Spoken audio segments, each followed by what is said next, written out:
এখন তো ছাত্রদের তরুণ যুবক ওরা তো চাইলেই সব কিছু পাল্টে, কতটুকু আমরা পারবো কতটুকু পারবো না সেসবগুলো আমরা করছি। এই জন্য আমরা বলেছি যে আমরা অবশ্যই সংস্কার চাই।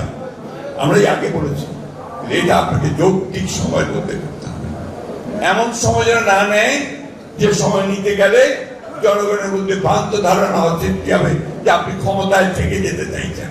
কালকে আমাদের প্রধান উপদেষ্টা মহোদয় একটা 100 দিনের পূর্তির বক্তব্য করে দিতে ভালো হয়েছে, অনেকেই আশান্বিত হয়েছে, আমি একটু আশাহত হয়েছি।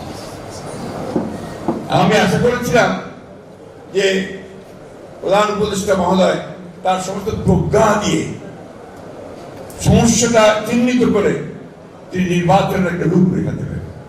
আমি কেন বারবার নির্বাচনের কথা বলছি, কারণ নির্বাচন দিলে আমার অর্ধেক সমস্যার সমাধান হয়ে যায়। বিএনপি ক্ষমতায় যাক না যাক দ্যাট ইজ ইম্যাটেরিয়াল।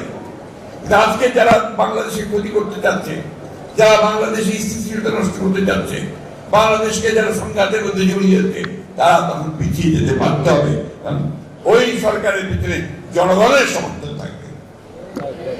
এই বিষয়টা অবশ্যই চিন্তা করতে হবে। সংস্কার আমরা চাই না, শুধু আমরা শুরু করেছি, আমরাই সংস্কার অবশ্যই চাই এবং সংস্কার আমরা করবো। আপনারা দয়া করে জিনিসটাকে যেভাবে করলে সবচেয়ে সুন্দর হয়, সকলের কাছে গ্রহণযোগ্য হয়, সেইভাবে এগিয়ে যান। এটা আমাদের আপনাদের কাছে অনুরোধ। আমরা এখন পর্যন্ত কোনো বাধা সৃষ্টি করিনি বলে আপনাকে সমর্থন দিয়ে